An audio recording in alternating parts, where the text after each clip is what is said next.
Battle at ease, paratroopers. And welcome back to the Invisible Veteran Podcast. I'm your host, Kevin Kidder. And with Thanksgiving this week, I wanted to start today's episode with some gratitude. I am incredibly proud to share that I've officially signed with Valor Press and Ballast Books. We are moving forward towards a release date of Tuesday, May 26th for my book, The Invisible Veteran. This partnership is a blessing, and I am so grateful for a team that believes in the message and wants to help bring it to life. I'm also thankful for all of you, the listeners, the supporters, and every guest who's been willing to share their story. This podcast has grown because of your encouragement and your willingness to show up. It means more than I can put into words. This weekend at church, my pastor, Pete Wilson, said something that really stuck with me. He talked about gratitude as a way of seeing the world. He said that grateful people can find a blessing or create a blessing in almost any situation. It's not about living in the past or worrying about the future. It's about being present right now, where your feet are, and choosing to be thankful even when life feels heavy. He read from Deuteronomy chapter 8, verses 7 through 18, and the line that hit me most was, "But remember the Lord your God, for it is he who gives us the ability to produce wealth." And that reminder to stay grounded, humble, and grateful feels especially powerful heading into the season. And with that spirit in mind, today's conversation is perfect for Thanksgiving week. My guest is Command Sergeant Major Paul Ellis, and he joins me to talk about leadership, mentorship, legacy, and the impact we leave on people around us.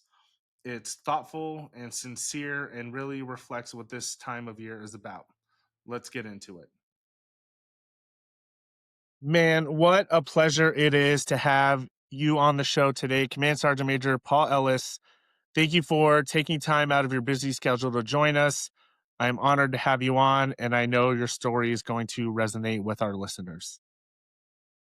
Kevin, first I just want to say, man, thank you for thinking of me and to have me on here. I think what you're doing is exceptional. We need more of this in society, and I'm hoping that we have a good conversation today. I'm really excited, and just want to say to to you and all the vets out there as we start off this, it's just a happy Veterans Day, and I appreciate you guys' service and yours as well.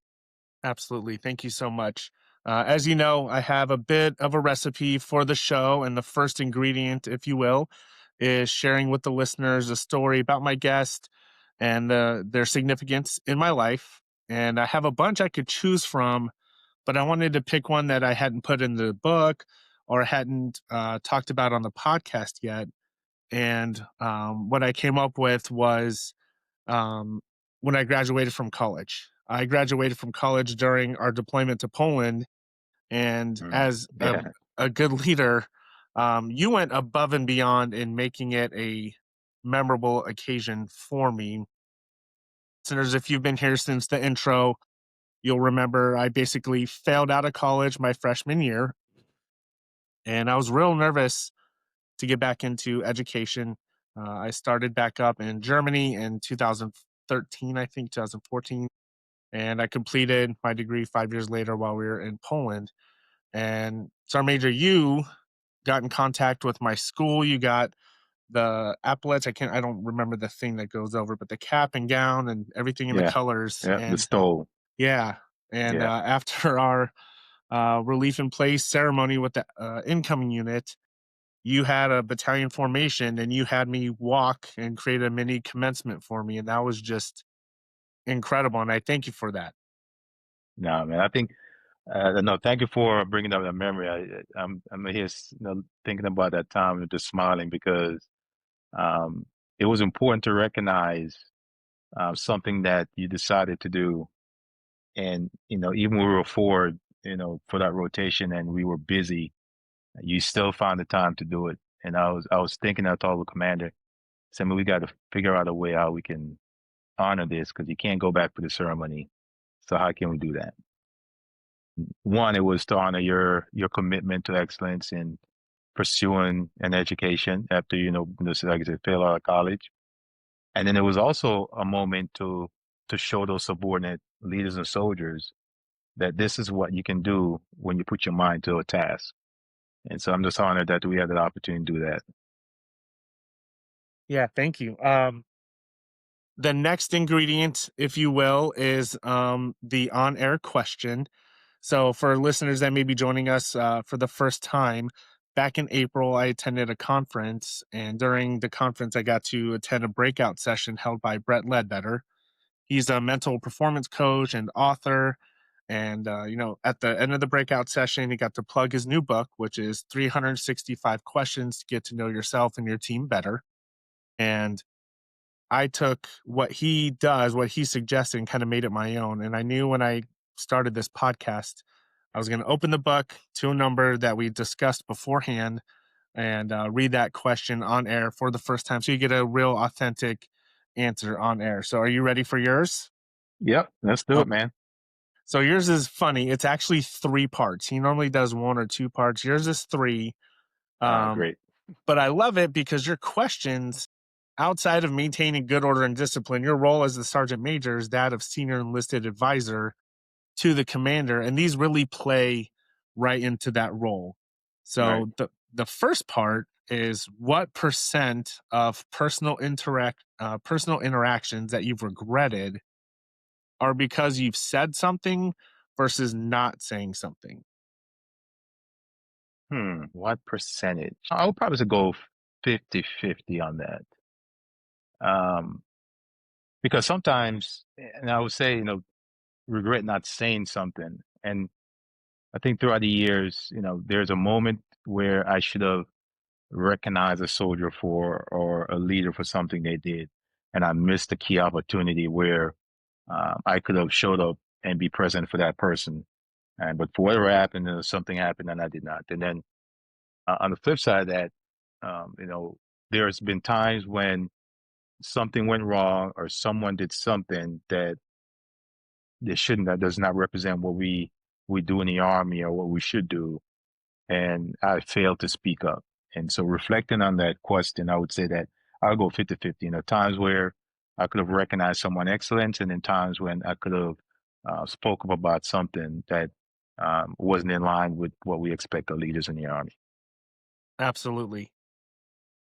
In your position, especially, how do you decide when to say something versus just letting it be?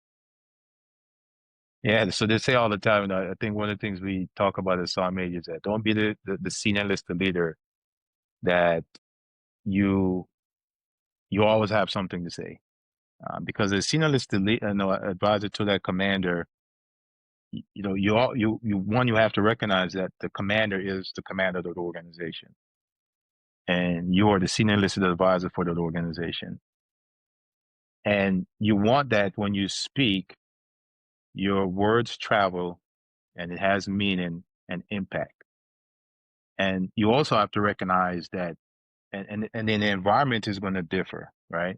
Because you don't want to be where you're, kind of, grandstanding the commander after the commander said something. And so it's recognizing where do I leverage uh, the opportunity to let the commander's message or priority translate and travel beyond just that conference room or just beyond that organization. So, no, I really explain. You have to really figure out when those times are because it's understanding there's a quiet balance to know that you shouldn't be running your mouth every single time you get because then the things you have to say would not be as impactful or profound because it just doesn't resonate, right? Yeah, And then you also have absolutely. to recognize that um, when is it that you need to really say something. And so I'll find the opportunity not to, hey, Swami, do you have anything? No, sir. Just thanks for the opportunity. Yeah, you got to be able to read the room, and your words will carry more weight, more gravitas, if you learn, like you said, know when your voice should be heard. Um, Yeah, yeah, and it's all about just like you said, read the room, right? So if it's a situation where you're it's a high up tempo operation and you're here talking about you know and I'll bring up an occasion and an experience that I learned from you at the time. And I don't know if you're going to talk about it further on, but here you were, you were a staff sergeant in the organization, and as a battalion sergeant major, you came to me and said, "Sergeant Major, just perspective here, and just want to give you some insights. Trying to build us up more. It seems as if every time you bring us in, it's something negative and it starts wear and tear on the NCOs. And from my perspective, I thought, I'm using the opportunity to build you guys up, but it wasn't in the way that it resonated.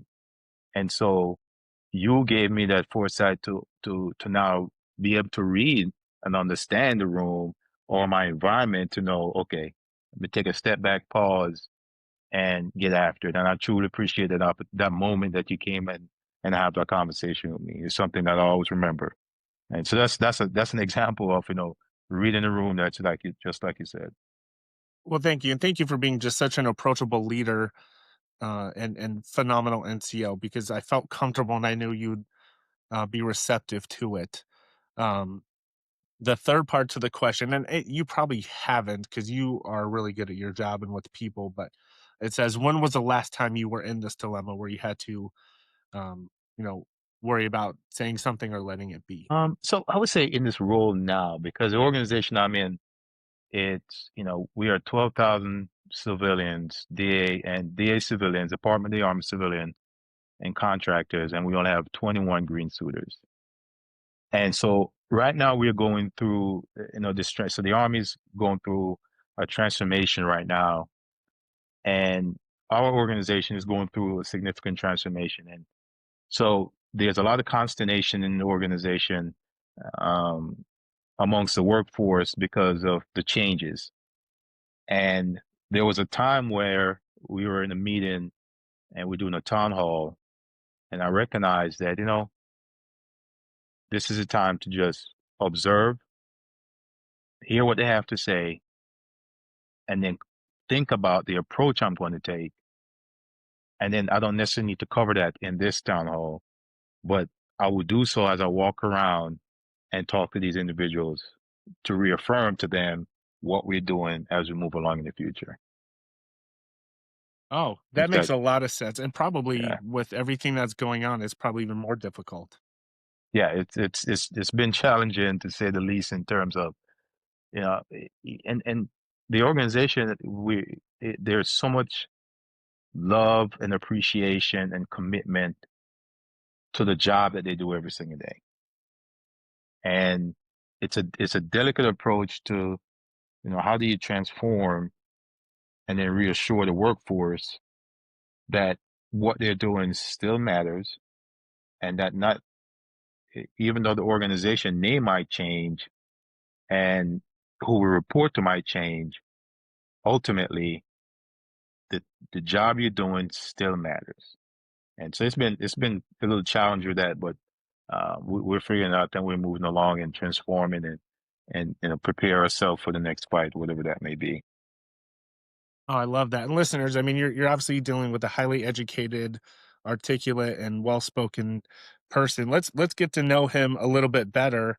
So what was life like growing up for you? Where are you from? What values or influences shaped you early on? Yeah. So originally I was born and raised in Jamaica, specifically in a parish, that's kind of for our state, in terms of just so you understand. So that it would call those parishes in Jamaica.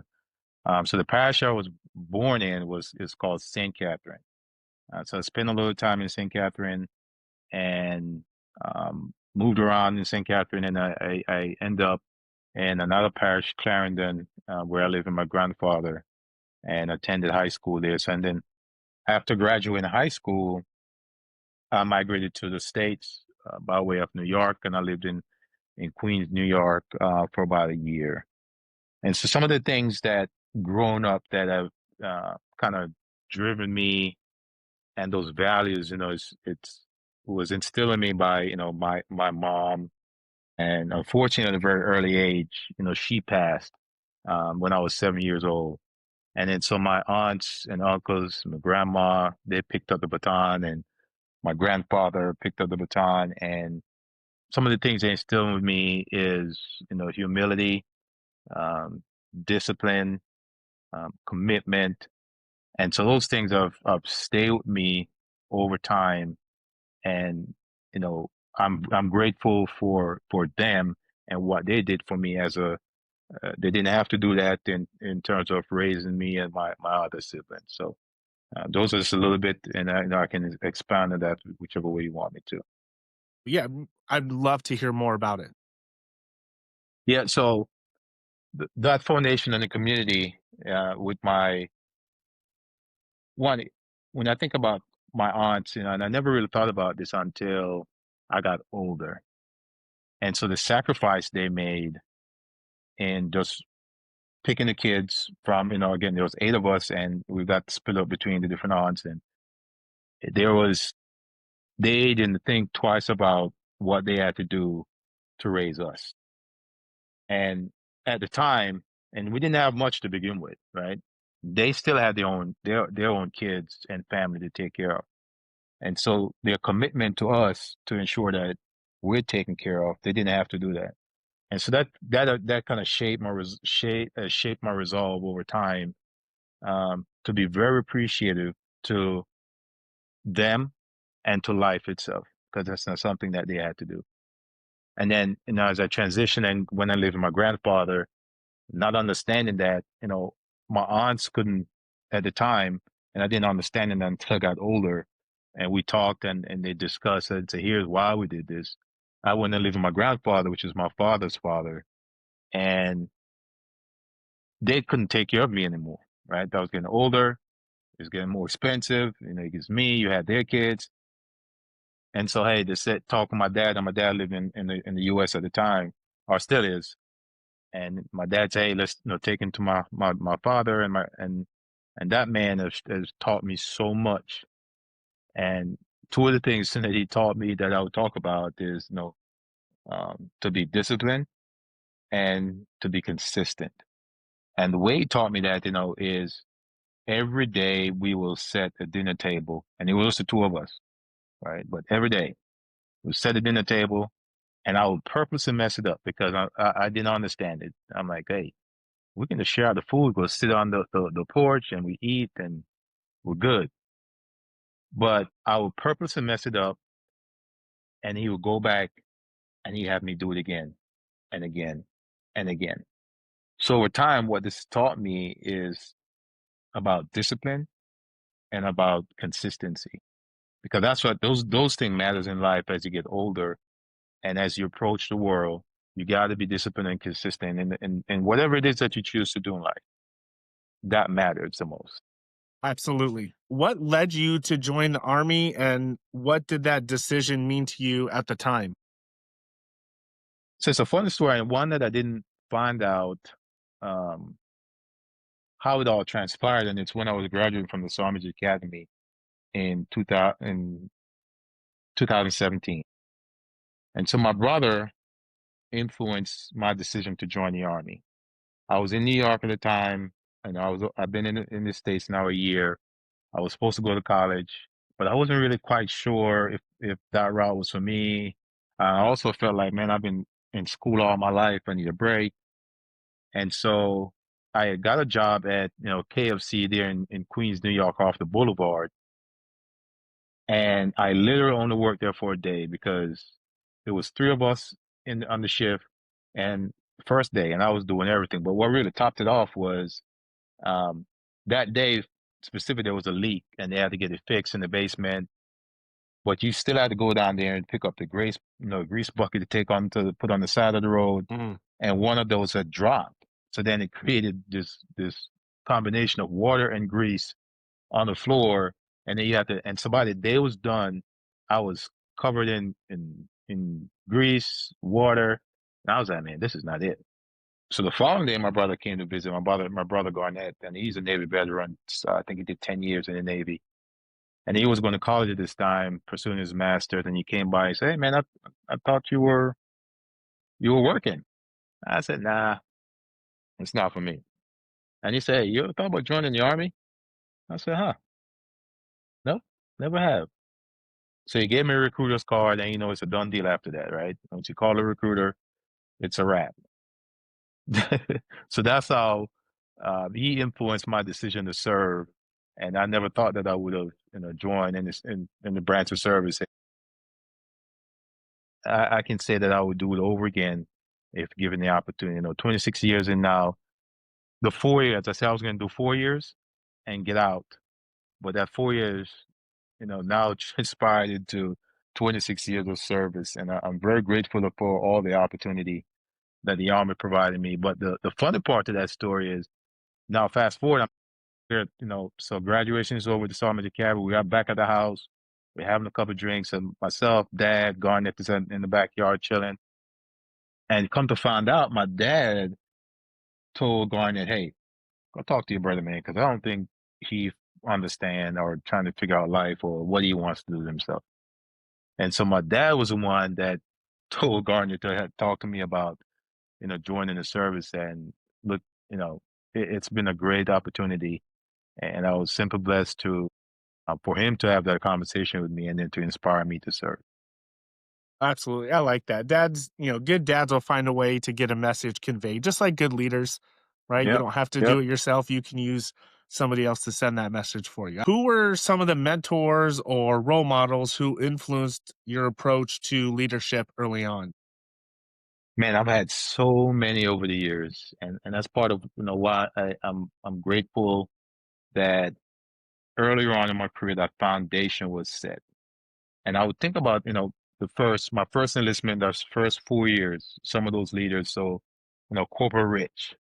And Corporal Rich was ruthless in all aspects of, training, developing us, ensuring that we're physically fit. There were I can remember when, it's a funny story, he called us, he told us on a Friday, "Hey, remember to set your clocks," because I can't remember if it was going forward or back, but hey, remember to set the time change. Roger that, Corporal. He called the staff. This is the days we didn't have cell phones when you can send a quick text. I didn't have a phone in my room. So he left a message with the staff duty desk, and we knew to go check the staff duty desk on a Sunday for any updates. So we went and checked. Hey, just remember to set your clock board. Roger that. And what do you think happened Monday morning? Boom, boom, boom, boom, boom, boom, boom.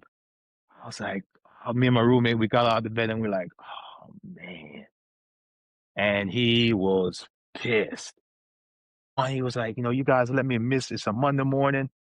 The company run is on the way. It's a 4 mile run. You guys let me miss that. I love call cadence. Y'all hurry up and get outside. And man, he smoked us good. He ran the heck out of us that morning. We didn't necessarily appreciate him then because we felt like, we have other NCOs weren't doing some of the things that he were doing. But again, he was present. He trained us. He developed us and ensured that we were always ready for whatever what's next. And so over the years, every time I got promoted, I will always invite him to my promotion if he can be there. And he was able to be there when I got promoted, when I took my company at Fort Eustis. He was there. He came back again. He came back and he was there when I relinquished my responsibility of the brigade. And so I'm grateful for him. And I'll just mention, two more. So some First Class McLean, which was one of my first platoon sergeant, she took me and ensured that I was not. And the other day when I was moving, I found some old counseling statements, right? And yes, I still have them. And one that she wrote me when I decided to buy a car, and she put all these things that I need to consider in purchasing a car. Not only did she do that, but she went with me. First Class McLean, how she took me around town and buying the right car. And when I thought this car was good for me, she's like, "Nope, let's go. This is a bad deal. Interest rates are too high." And I'm like, "Sarge, I don't understand. Like, no, this is the car for me." And ultimately, I sell it on a 1998 Hyundai Elantra, a little red Hyundai Elantra. And so she took the time to ensure that I was getting the right deal. And that's what leaders should do with their soldiers. Should Hmm. ensure that they're taking care of their soldiers. And the last one I'll mention, within my 4 years, I kind of shaped my resolve and set that foundation for me is Command Sergeant Major Nathan Hunt. You talk about someone that was always cool, calm, and collected, but that man was ruthless in his approach. Not no like um, being negative or taking advantage of you or disrespecting you, but he was someone of standards and discipline. And he didn't, but again, cool, calm, and collective. But he taught me that the presence about leaders being present, and then that one thing that no matter how time change, you should never give up standards and discipline for nothing. Hmm. No matter how our army changed, I mean, standards and discipline remain constant, no matter how things change in our army. But I'm very grateful for all the leaders I've had, and within the first 4 years, those are some that have shaped my resolve. I love that. And I love that you remember their first names, their last names, how they impacted you, because that's kind of, you know, the heart of the message of the podcast is Right? um, legacy, right? And it's people don't remember what you said; they remember how you made them feel. Mm-hmm. Yep, And absolutely. you mentioned you've been in 26 years. You've served in a wide range of assignments, various capacities, at multiple echelons. What does leadership mean to you now compared to when you were a young NCO? I've thought about that question, and one thing I like to stress is, what does it mean to me now? And I think it means the same to me now than it did when I was a brand new, non-commissioned officer when I got promoted in 2002, right? And it's being providing the purpose, finding motivation, and the direction for those that you're responsible for. The art and science of it, I'm not saying that the science of it remain constant when you think about leadership, but the art of it and how you execute it over time might shift, right? So for example, technology is implemented into that. So how do you lead with your technology, right? And I don't know if you remember, I used to tell you guys, hey, when you talk about texting, if it's over 3 lines, pick up the phone and call me. Don't text me. The same thing goes with, email. If it's over 3 lines, pick up the phone and call me, right? And then you would never hear from me on the weekend because I always felt like unless it was, life, high side or limb, right? It was an emergency, then I'm going to pick up the phone and call you. So the the science of it, in my opinion, doesn't necessarily change, but the art of it is going to change, and you should transition with time. Providing purpose, motivation, direction, to me, is the same thing that I did as a sergeant, and it's the same that I'm doing now as command sergeant major. But how I'm applying that is a little different, especially within the organization I'm in now, which is predominantly mostly civilians, but it's still providing purpose, motivation, and direction to those under my charge. I love that you said it. I was hoping you were going to say it didn't change, because that's how I feel. You grew up in the military and having Yeah. experienced your leadership. No, there's a definition for it, but as you mentioned your corporal, he was, a bit of a rattlesnake, and when you're a corporal and a sergeant, you can be a little bit more aggressive. And then as you progress to staff sergeant, sergeant first class, you're a little bit more reserved, and then Hmm. you start to move into those bigger spheres of influence. And Yeah. um, yeah, I love that. But Yeah. yeah, at the And not to, I'm sorry, but it's not, it also change, at the different levels of leadership, right? So you're looking at your direct level of leadership, whether you're at the organization level of leadership, and now at the strategic level, the way you operate, again, the art of it, you're going to have to do things different, but ultimately, you're still you're providing a purpose, motivation, and direction to those under your charge. absolutely. Um, we've both talked about how leadership is more than rank, and it's Hmm. about people. And in Poland, you and Colonel Florent coined the phrase the three ships. Can you explain what they are and what their significance is? Because I fell in love with it. Yeah, so I don't think we necessarily coined that, right? We borrowed it from somewhere. Can't remember who we borrowed it from, so we're not going to take full credit for it.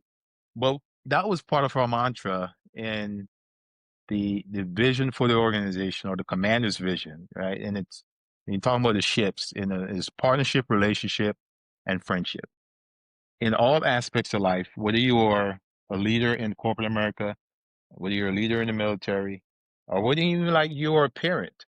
I think those three things you need to master those, right? So the partnership, again, if you're a corporate leader, military, a parent, whomever, you have to understand.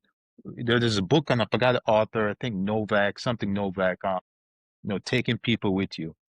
So if you think about who do I need to take with me in order to be successful or what I'm tasked to do, and so the partnership is who do you need to partner with in order to execute or to be successful at the things that you're driving in your organization or within your company, within being a manager or even being a parent. The other thing is the relationships. What relationships are you building over time? Because again, you have to figure out who are those people that you're going to take with you in order to be successful or to drive success within the organization. So building a relationship over time matters because just in the same way you're retired now, and if we didn't build our relationship even after you've retired, we've stayed in contact, and that relationship that we've built over time have matured and has grown. And I was so honored that you invited me to be at your wedding. And I'm a butcher her name because I always want to say Caitlin, Kathleen, but it's Caitlin, right? Yep. Caitlin. And I was so humbled and honored to be there to talk with all your friends and to interact with all your families. But that's the relationship we've built. If you didn't have the relationship, you didn't feel that way, then you wouldn't send an invite, my Sergeant Major. And I told my wife, babe, I gotta go. I got a lot going on, but I gotta be there for him, right? And so we talk about partnership, we talk about relationship, and the friendship, right? Goes hand in hand with the relationship. Over time, you build friendships with those that's going to help you drive the things, your initiatives, um, help you build your organization. So I've always trying to maintain the ships wherever I go because that's what's going to help you get the job done. There's nothing in life that you can do by yourself. And just like taking people with you, you have to figure out who are those people you need to take with you. And from a simple, being a parent, right? You have to figure out who are those people I'm going to build the ships with. So whether it's, you're looking at other parents because you're going to need to get advice and parenting or from friends. You need to do, the partnership with the teacher, the counselor to know when your kid is messing up or they're doing great. And, it applies in every aspect of our life. And we should all seek to build the ships. And Colonel Ferrant and I, we drove that, especially for the mission we had. Hmm. We were constant about we have to build a ship because it's going to take those partners, it's going to take those friendships, and it's going to take those relationships for us to be successful at the mission we were given. Yeah, absolutely. And you guys absolutely knocked it out of the park. And this season of the podcast is called The Invisible Veteran. It's based on the title of my book, and the subtitle to the book is Reclaiming Purpose, Identity, and Connection After Service. And you really just described what connection is. Right, And I love that. Um, right. since I met you, you've carried yourself with quiet strength and faith driven steadiness. How do you maintain that sense of calm and conviction in high pressure situations? I think what have grounded me the most is to remember where I came from, to remember my faith, and it starts with that, to remember that there are others out there that looked out for me at a time when I needed them the most. And there's also that part that I don't want to let my mom down or my grandfather down, right? So the two heroes in my life. They got a lot of heroes, but these two for me, you know, and so what is kind of those things have grounded me over time. And like my grandma, when I think about her, she's 100 years old. She turned 100 this year. That's my mom's mom, and I can remember as a kid, just a humble human being. Whether she's in her garden and she's working in her garden, she's singing these hymns, or I can see her coming from down the way. She live in the country, but she took the bus and taxi and she get to us, and I can see her coming from way down the hill, and she got this big bundle of food on her head, and she's bringing it from the country, and she's taking it to us. So those things have grounded me, and it's all about being just a decent human, man. I've always tried my very best to treat people with dignity and respect. And I don't think there's not a lot of people say that can probably say there's a lot that I'm yelling about. I always try to find, you said this earlier, and I think it's Maya Angelou that said it, you can't, people always remember how you made them feel. And there's been time in my life when people have said and did things, and I remember that. I remember how they made me feel. And so I try to maintain, you know, just in my faith and how you treat people and just trying to be a decent human, to remain, in a calm, cool, and collective, if you want to, kind of put it that way. I love that, and I love how you remain rooted and grounded in where you came from. Because in today's world, it's so easy to wanna play keep up with the Joneses, especially with social media, which is it's the we're putting our best face and, Hmm. image forward. We're not really showing the vulnerability and the tough times, and I truly appreciate that. That's a great reminder for all of us to remember where we started, where we're from, and you can use that for motivation and to keep you humble. Yeah, Um, absolutely. I've said many times that you and Chaplain Castelli were instrumental in nudging me towards redirecting my path after the military. From my viewpoint, you did not have to invest in me in my future at all. I was on borrowed time. I was an MOS that didn't bring a lot of value or impact to your battalion. And Yeah, I'm not yeah. asking for insight to me, but your mindset as a leader, what made you pour into me and so many others in your formation. I can go back to the NCO Creed, man, and the NCO Creed says, and you know what I'm about to say, Hmm. all soldiers are entitled to outstanding leadership. Didn't say some, didn't say a few, it says all. And so when I met you, there's just always this energy about you, right? And just watch you operate in the battalion, watch our soldiers gravitate to you. I'm saying, man, why is this guy not promoted yet? And then I brought you in, and I remember we had a conversation, and you said, hey, no, Sergeant did, it was a knucklehead and got in a little bit of trouble. And I said, yeah, but that's a long time ago. Like, and after I looked over your records, and I can remember sitting here thinking, man, there's some leaders along the way that have failed you in how your evaluations were written. And I made it a mission, like, hey, I gotta do all we can to kind of make it right. But it wasn't necessarily about that. It was about just who you are, and for me to remember that all soldiers are entitled to outstanding leadership. And as I've said, previously, there's been so many people in my life that have poured into me.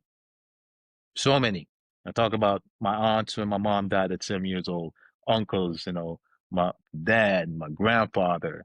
And then as I joined the service, all the leaders, I've been very fortunate in my 26 years that I've had. And I said this to people that I can't, I've had bad leaders, but I've had more great leaders than I've had bad ones. And I don't know if that's luck or what, but I've been very fortunate. And so I try to remember those things, and to remember that there's so many people that have poured into me, and there's the reason why I'm here. And I'm going to do the same no matter what. And for anyone in my formation, or whether you're not in my formation or not, I'm going to do all I can to pour into God, because it go back to, it's about being a decent human. And then what are you doing to leave a legacy or to build the next generation? I think we all have a responsibility in that, everyone. And I think it starts with, the little line from NCO Creed that says, all soldiers are entitled to outstanding leadership. And then you just add something special, man. So that's kind of to gravitate to you, and to remember that there's so many people that poured into me, and I have an obligation to ensure that I'm doing the same. That's that was so fantastic. Thank you for sharing that. I just had a conversation with a buddy, and he mentioned a different line from the NCO Creed. It was so funny, but I love that that's what sticks out is all soldiers are entitled to outstanding leadership. And, Yep. Yep. you know, Absolutely. I loved Harry Bosch. I love reading the books. I loved the TV show, and he had his own version of that as a homicide detective. Hmm. He would get into arguments with the higher ups and say, "Everyone matters or no one matters." And, Mm. that just along the same thread, different avenue, but yeah, just what a great response from an incredible leader. Um, you are a published author now. Where did Yeah. that come from, and where did you draw your inspiration from? Um, so I think when I was in Poland at the time, when I decided that I'm going to write this book, and it said it's a book of poems, but I can recall even in my early days, she was always been something I gravitate to. I remember in high school, we in our high school had a high school newspaper, and in the newspaper they will publish poems in the newspaper, and take them and clip them out and save those. And so over time, I write my own, and especially when we're in, I had so many that I've written before, and then when I was in Poland, I said, I'm going to write this book. I'm going to do it, and not I'm going to write, but I'm going to self-publish, and that was a that was a journey in itself. Mhm.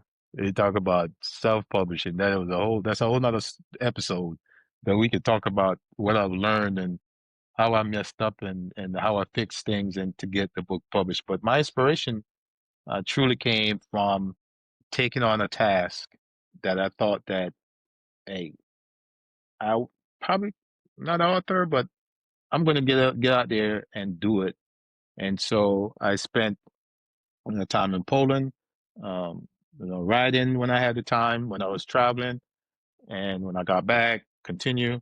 And so the motivation to do that is one, and there's also part of that too. It's like that something that the world can take to say I because I dedicated it to my mom and my grandfather, right? And I felt like this even after I'm gone, this is something that um is going to live on long after I'm gone. And so that's kind of the motivation behind publishing that book and then helping my daughter to do hers as well. Yeah, I love that, and please take a moment and, plug your book. What are the titles and where can people find them? So my book that I wrote, These Words Chose Me, is a book of poetry, and it's on Amazon. You can find it again. These Words Chose Me. And then, Milan, she's 10. My daughter, she's a military brat. And one day she said, Dad, I think I want to write a book. Can you help me? And I'm like, oh, absolutely. Absolutely. So we spent a year, writing and doing her thing. And so hers is for 8 to 12, I think, 8 to 12-year-old. And the title is The Adventure of a Military Kid. And so she's given, courage to kids, how they can stay resilient. It's really for anyone that you go through a movement or you moved or changes in your life. And so she kind of tell her story about being a military kid, but the story around all of that is really about being, courage, resilience, leadership. And that I you can love find that. on Amazon as well. Awesome. I love that. Thank you for sharing that.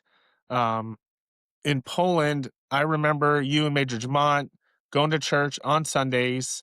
Has faith always been a foundation in your life, and what role does it play for you personally and professionally? It has always been, center stage of my life from growing. I can remember from my earliest days growing up in Jamaica. I've had it where living with my aunts, we were, I guess to say Baptists. And then when I lived with my grandfather, we were Anglican, something similar to Catholic, I think. But for every part of my life, it's always been center stage. And even when we were in Poland, it was challenging to find. I think it was Major Jamal that found that church, and because at first we were doing there on the base, we had a little something, if I recall, and then we went to this other one off base, but the translation and you know Polish to English, and so we found this uh, church, and the pastor was from I forgot what country he's from, well, but he was from Africa, and no English was great, and was like, hey, yep, this is it.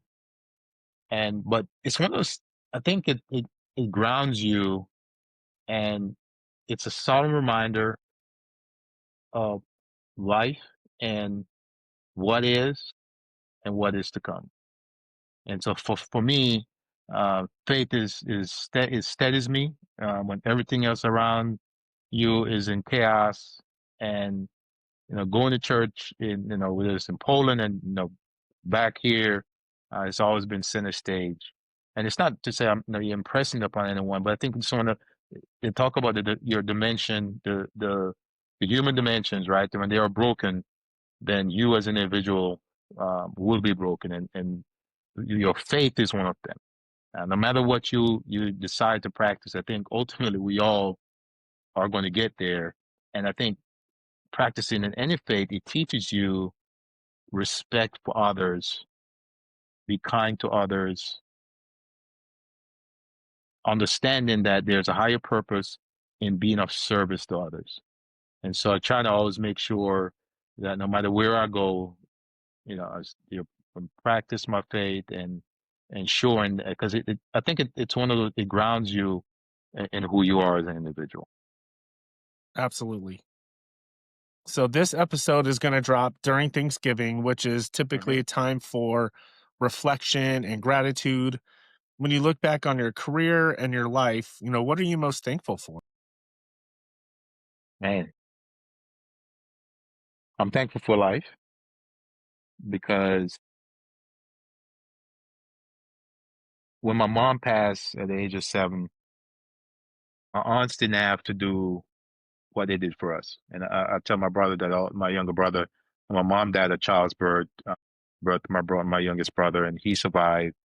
And I always just tell him that when he was a lot younger, that what they did for us, they didn't. Yes, they're family, but they paid a huge sacrifice and to raising us. And so to them and everyone that have poured into me over the years, I'm thankful for every person who just believed in me.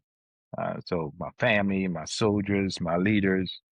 I'm just thankful for everything that they did to ensure that I am the person I am today. So ultimately, I'm thankful for life. And if I were to, in the season of being thankful, I just ask people to reflect on, what are you most thankful for? And it doesn't have to be something else that someone comes up with, or you can just start small and think about your own life, what resonates with you, and what are those things that you're thankful for. And so I'm just always grateful, and I have a great sense of gratitude of everyone that has poured into me to ensure that I'm here, to have my own family, and that I might have the opportunity to pour back into others. So I'm thankful for life. Love that. And you mentioned gratitude a couple times. Tony Hmm. Robbins is probably the most famous person to say it, but he says you can't be um you can't have gratitude and be anxious at the same time. And neuroscientists will debate that, but I understand what he's saying. What does gratitude look like to you as a daily practice? I'll put it in simple terms. It's funny that this week my 7-year-old Zaid, he so his school they teach him a different life skills every week, and different virtues. So one of his his thing he learned this week was about gratitude. And when I was driving to school yesterday, I remember I said, "Oh, Zay, you were learning about gratitude this week. What did you learn about it?" And in simple terms, he said, "Being kind to others." And so I would say I would expand upon that to say gratitude remind you that you didn't get here alone. That's what gratitude does. It reminds you that you didn't get here alone. And if I'll put it into words In the words of Zayd, he said, be kind to others. But ultimately, it reminds you that you did not get here alone, and you should just be grateful, understanding that. Love that. That reminds me of a story. My freshman year of high school, I lived in Benicia, California with my mom. We lived in a one bedroom apartment. She gave me the bedroom, and in the living room, she had her own bed. And we didn't have a lot of money, but never lacked on love. And this time of year, she worked as a nurse and she was going to nursing school at the same time, so she wasn't home a lot. And um, I don't know, she took me to the movies or we went something, on a Saturday, and we came home and our cupboards were full. Mm, Somebody, and I think it was my best friend, Randy Dismuke, I think it was his family, um, but somebody came in and, they put pot pies and frozen pizzas in right. the freezer, milk and OJ in the fridge and cereal, just our cupboards were full and no one ever said a word about it. Hmm. And I remember that to this day. And especially when moments where I'm struggling to be grateful for things. Right. What would you say to someone who is struggling to find things to be thankful or grateful for? I would say start small, man. I think when we think about gratitude, you're thinking, oh, I donated X amount of money, or I gave X amount of food, or I gave X amount of time to this organization. And it just really about starting small. Be thankful for life, right? So be thankful for the breath in your lungs. The people who stuck by you through thick and thin, the people that called to check on you and know anything nobody else did. And the fact that, you get an opportunity and a chance to be here and to try again every single day, I would say just start small. Don't think of it, the big things and I got to do this and give this, and just start small. Gratitude is not about perfection. I would simply say it's about your perspective, and let it resonate that I am just grateful for the life I have, because it is one that is not promised. And every day that you wake up, just be thankful that you're here to live to fight another day, no matter the challenges in your life. So start small and be thankful for the breath in your lungs. That's what I would say. I love that. You have a pretty incredible career and a wonderful family. What does legacy look like for you? Legacy for me, ultimately, um, is leaving people better than I found them. That is my ultimate goal. Is anyone that I come across is leaving them better than I found them. My hope is that, long after I'm gone, whether it's the soldiers, my friends, my families, all those people and others with the same conviction that they knew that I poured into them and I gave them an opportunity. They also poured into me, because it's just like I mentioned earlier in our conversation about that time you took, the command sergeant major and say, hey, this is what you think you're doing, but this is how it's resonating with your NCOs. And I was like, you know what? I'm really grateful that you share that. And so it's, my legacy is, it's leaving people better than I found them. And I always tell people, right? It's all about being 1% better every single day. Don't think in terms of 100%. I got to be, if you get after it every single day, you're giving 1%, and you're trying to be better, and you're trying to pour into someone else, just one person.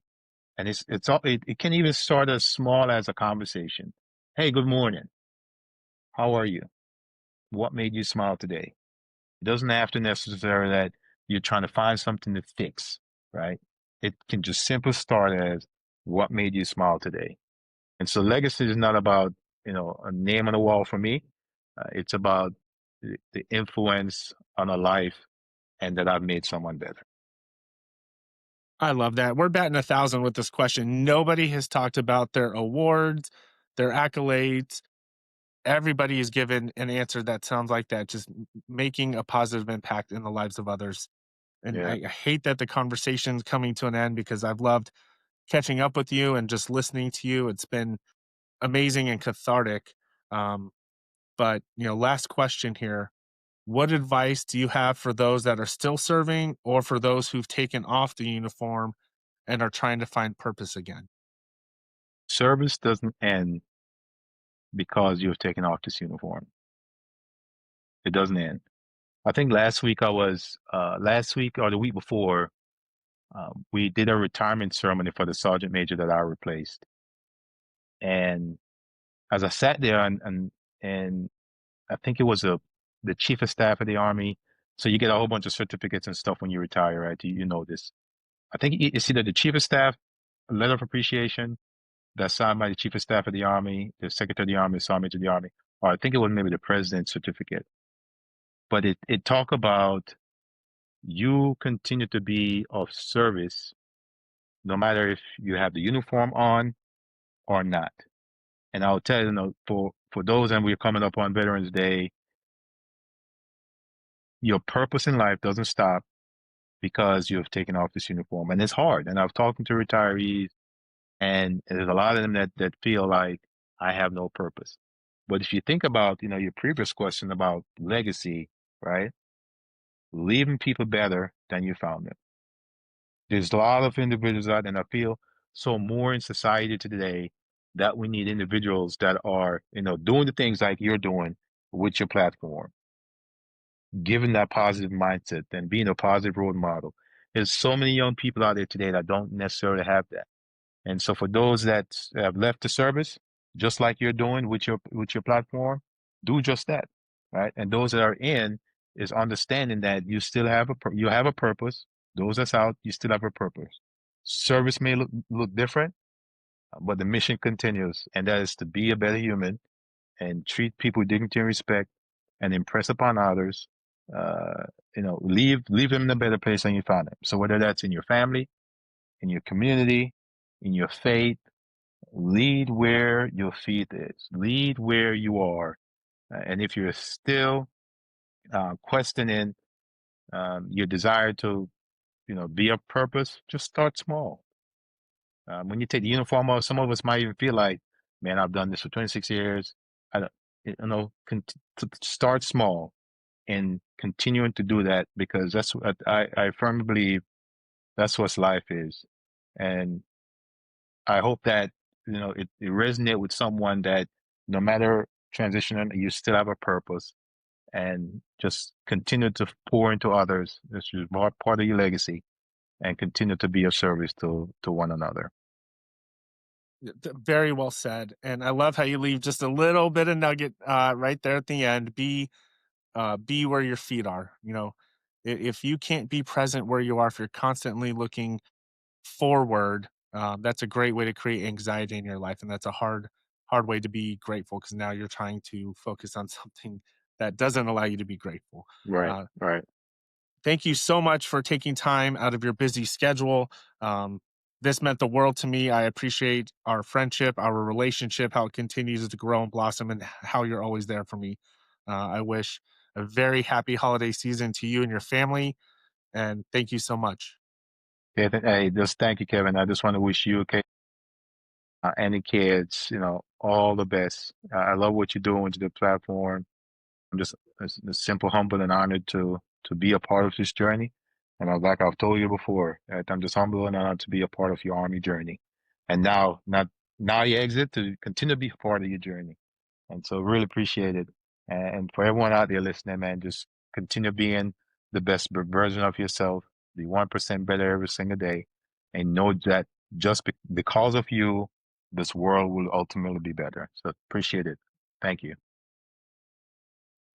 Man, that was an incredible episode. I'm sure you can understand why I wanted Sergeant Major Ellis to be a guest. He's so insightful, so thoughtful. He's a leader's leader and a soldier's leader. Um, it was just incredible. So many takeaways, and I think really a perfect message as we move here into Thanksgiving week and the holiday season. Before we close out today's episode, I just want to leave you with one simple thought. Thanksgiving has a way of slowing life down just enough for us to actually see the people who shaped us. the mentors who pushed us, the teammates who stayed beside us, the family members who keep showing up, even when we were stubborn or fighting our own battles. If this conversation with Sergeant Major Ellis did anything, I hope it nudges you to reach out to those people. A text, a quick call, handshake, whatever it looks like, just something that says, thank you, you matter, you're seen, I remember you. Those messages go a long way and they carry a ton of weight. And as always, I want to remind you the world is better with you in it. If you're struggling, if things feel heavy, please reach out, call 988, talk to someone. You're not alone. Be a fountain, not a drain, someone who brings life, not takes it away. If you haven't already, give us a follow on TikTok, Instagram, Facebook, Threads at enduring underscore mindset underscore enterprise. And check out our website at enduringmindsetenterprise.com. Have a wonderful Thanksgiving. Onward, forward, fall out.